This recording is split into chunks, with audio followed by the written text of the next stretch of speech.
Hey, I'm Dr. Parsa Mohebi from Parsa Mohebi Hair Restoration.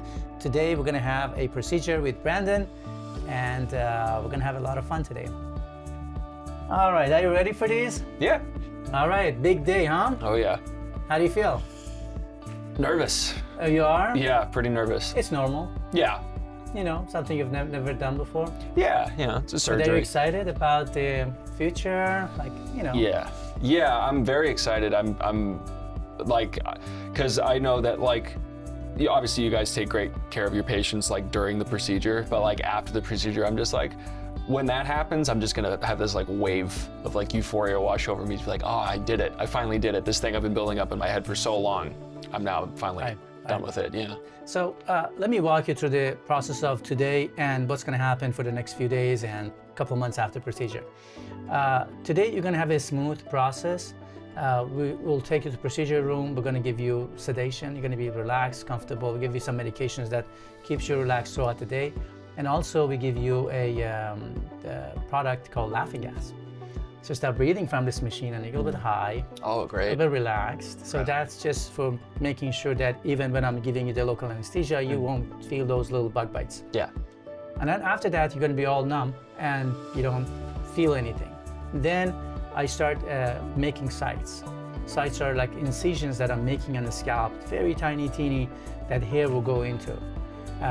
We make thousands of those. So basically I'm designing the direction and distribution of the hair.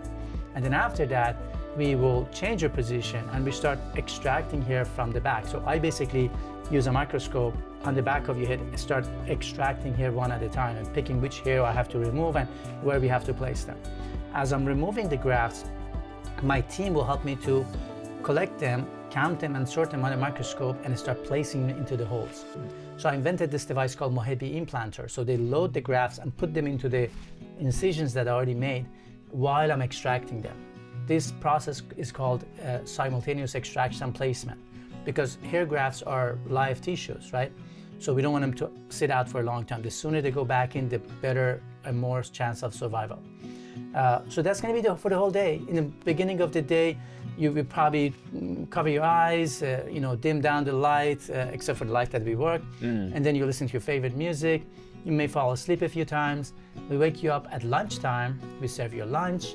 We serve a dessert in the afternoon, and then you probably can watch something in the afternoon where you're sitting up and we're finishing up placing.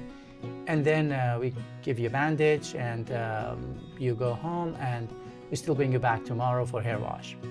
So tomorrow you're going to come back for the first hair wash. We show it to you how it's done, and then we give you shampoo, a sponge, and everything that you need. For the next few days, you may have some redness, some swelling, and that's pretty much going to be it. After day 4 or 5, you look pretty decent actually. You look like you had a buzz cut, and the new hair and old hair are all the same length. And some people lose that hair and start growing after 2 or 3 months. So basically at probably 5 to 8 months, you see like enough length of hair so you can start combing and styling it the way you want. So you see that solid hairline. Yeah. Okay. Any plans for that solid hairline when you have it? Plans. I mean, I'm just thinking about all the things I haven't really felt comfortable doing since having hair loss. Like, it's like going into like mild wind, like outside, just a little gust. It's just like completely, just like wrecks the day. But I would say, like just going out without a hat is a big thing. And I don't know, just feeling like no matter which angle I'm at, I'm not gonna have to worry about how it looks. Do you know what I'm saying? Like, cause it's like, when this is happening, you're always like, ah, dang, is that little bald spot showing? Can they tell? Right.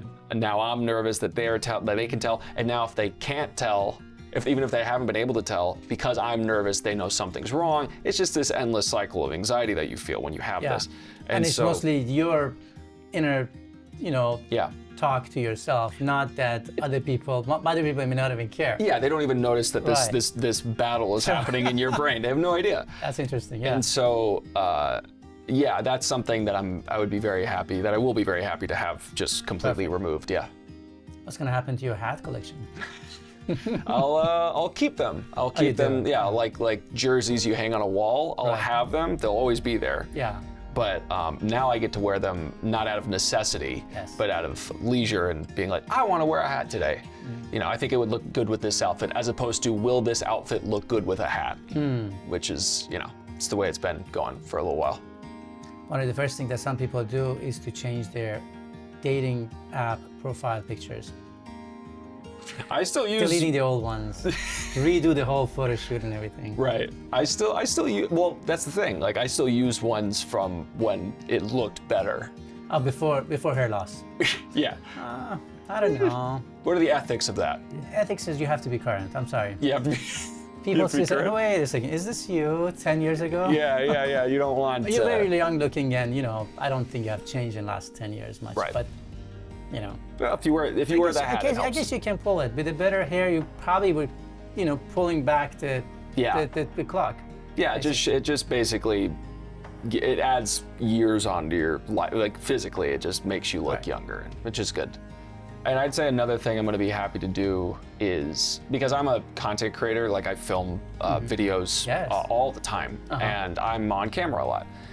And when you're on camera, sometimes you get a really good take of whatever I'm filming, and I go, that's great. And then I go, I can see my hair, and then that makes me go, I can't use that take now. That one spot, right? Yeah, and but the take's great.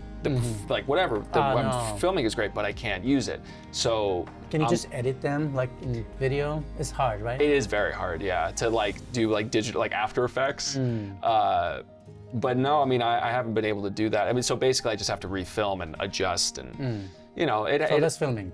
yeah, so it would definitely help with my job, just because my job is my face and hair and all that. Do you ever feel about or think about your hair loss while you're in front of camera and doing your thing, instead of focusing on the role you have to Sometimes, play? yeah. You just focus on something else, and that distracts you from your main thing? Yeah, it does. Yeah, it happens quite a bit. And my main, I guess, mechanism is always just being like, well, I'll look at what it looks like after, Right. and then I'll see. Because it's not live. Yeah, fix it production, in right? post, basically. That's right. Yeah, or try Just to. like Yeah. back to it. Yeah, exactly. Exactly. Is there anything that having hair loss makes you feel that you normally shouldn't? Like, for example, we don't have we're healthy, right? If we have a back pain, all of a sudden we realize, oh my God, I've never noticed how comfortable I was with walking around doing all activities, and now my focus is on my back pain. Yeah. Is there anything like that in a day-to-day, you know, life could be changing your focus about your hair? Yeah, I mean, it's just little things. It's just like, you know, leaving the house without a hat, going to any like event, just like, oh, did I put on any hairspray? Did I put gel in my hair to keep it locked in? Once again, gusts of wind are like your enemy. Right. They're Right. like, yeah, Yes. they're out to get you. Yes, And if you don't have a hat. Yeah, if you don't have one, Right. or hairspray or anything like that. So those, it's so funny because it infects everything you do. It's always there, but you have to always do workarounds to make you feel comfortable with whatever it is. It's something as simple as going to the store versus something as simple as like, oh, I'm having friends over. You know what I mean? Like it does. You do have to be like, when it's friends, you don't really care because they're your friends. Right. But if it's like new people you're meeting or whatever, then you're definitely more in your head about it. So. So less to worry about and focus on the real living and being in the moment. Yes, being in the moment's a huge thing, and just being like, I feel fine in myself, so now I can fully be here instead of being like, oh wait, is there like that? All these thoughts that you have about what's on your head, which is so silly. Right. I mean, it's such a silly thought to have, but you know, it does affect you. Right. Yeah. Well, I'm excited to have you today, and we're gonna have a good day together, and I can't wait to see you a couple months after procedure with the full head of hair. Yeah, I'm excited about it. Awesome. You didn't sound excited. No, I am very excited. I'm a little nervous. I have a little bit of nerves going on, but I'm good. All right, good. Yeah, I'm excited.